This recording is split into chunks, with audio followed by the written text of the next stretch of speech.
তো পাহাড়ি অঞ্চলের মানুষজন কিভাবে বসবাস করে, কিভাবে জীবনযাপন করে, কিভাবে চাষাবাদ করে, রীতিনীতি সংস্কৃতি তাদের কেমন, এরকম অনেক তথ্য আছে যেগুলো আমরা জানি না। চলুন আজকে সেগুলো দেখি।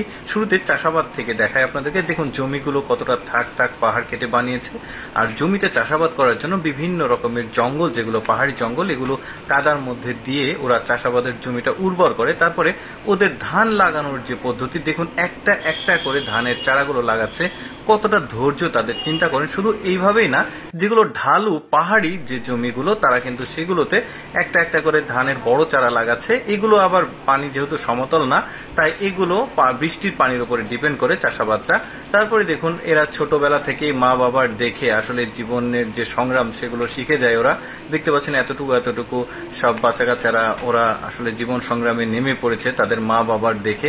স্কুল কি, কলেজ কি, তাদের পড়াশোনার ব্যাপারগুলো কি, এগুলো অনেক কিছুই তারা আসলে এই সম্বন্ধে জ্ঞান রাখে না।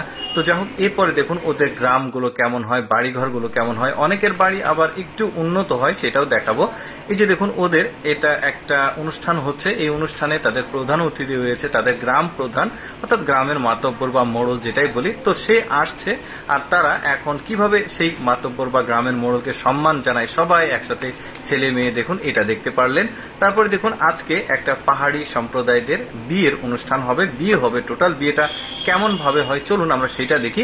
এই যে দেখতে পাচ্ছেন একটা মেয়ের বিয়ে। এই মেয়েটাকে প্রথমে তাদের যে সাংস্কৃতিক যে পোশাক আশাক, তাদের সংস্কৃতির সঙ্গে সম্পৃক্ত সেই পোশাক আশাকগুলো পরাচ্ছে। একটা সিক্রেট ব্যাপার, সেটা হচ্ছে এই পোশাক আশাকগুলো তারা তাদের মেয়ের 5 বছর বয়স যখন পূর্ণ হয়, জন্মের পরে 5 বছর থেকে শুরু করে বিবাহ উপযুক্ত হওয়া পর্যন্ত এই পোশাকগুলো তাদের মা বাবা তাদের জন্য তৈরি করে, অনেক কস্টলি পোশাকগুলো।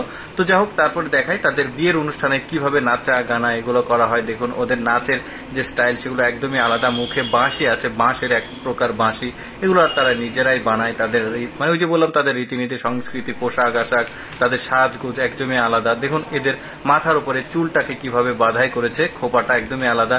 এবার মূল আনুষ্ঠানিকতাতে আসি, বিয়েটা কিভাবে হয়। দেখুন বর এসেছে, ফুলের তোড়াটা যে নতুন বউ তার হাতে দিল। এবার নতুন যে বউ বিয়ে হচ্ছে সে বরের গায়ে একটা মাফলার জড়িয়ে দিবে। এই যে দেখতে পাচ্ছেন, আমি শর্টকাটে আপনাদেরকে দেখাচ্ছি। মূল আনুষ্ঠানিকতা আরো কিছু রয়েছে, আমি জাস্ট একটু পূর্ণাঙ্গ ভিডিওটা দেখাবো বলে শর্টকাট করেছি। দেখুন এখানে বিয়ে পড়ানো হচ্ছে, আর এগুলো হচ্ছে বরযাত্রীর যে মেয়েরা আসে, ওই মেয়েরা বিভিন্ন ভাবে সেজেছে। এখানে বিয়ের আনুষ্ঠানিকতা সম্পন্ন হলো।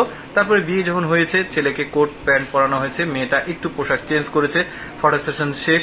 এখন বরযাত্রী বাসায় ফিরে যাচ্ছে। দেখুন এক একজনের কাছে এক এক রকম ব্যাগ আছে, কারো হাতে ধান আছে, কারো হাতে ফার্নিচার আছে। এগুলো তারা ওই কনে পক্ষের বাড়িতে উপহার হিসেবে পেয়েছে বর। এগুলোকে নিয়ে যাওয়া হচ্ছে মানে কনের যে বাড়ি হবে সেখানে সাজগাজ করার জন্য। এরপরে দেখুন এখন বিয়ে করে বাসায় নিয়ে এসেছে, এখন তাদেরকে পানি ছিটিয়ে দিয়েছে। এটা একটা ফাজলামি আর কি। আর যারা বরযাত্রী যায় তাদেরকে যুবতী মেয়েরা যুবক ছেলেদেরকে ভিজিয়ে দেয়। ওই দৃশ্যটা আমি অনেক দেখিয়েছি ভিডিওতে, আজকে আর দেখাচ্ছি না। এখন যে দৃশ্যটা দর্শক দেখছেন, এটা সম্পর্কে আমি কিছুই বলছি না আপনাদেরকে, কারণ আপনারা দেখলেই বুঝতে পারবেন এটা তাদের জীবনের শেষ মুহূর্ত। আর বেশি কিছু বলছি না। দর্শক কেমন লাগলো আজকের ভিডিওটি কমেন্ট করে জানাবেন। আর এরকম এক্সেপশনাল তথ্যমূলক ভিডিও প্রতিদিন দেখতে আমাদের লেটস গো ফেসবুক পেজটি ফলো রাখতে পারেন।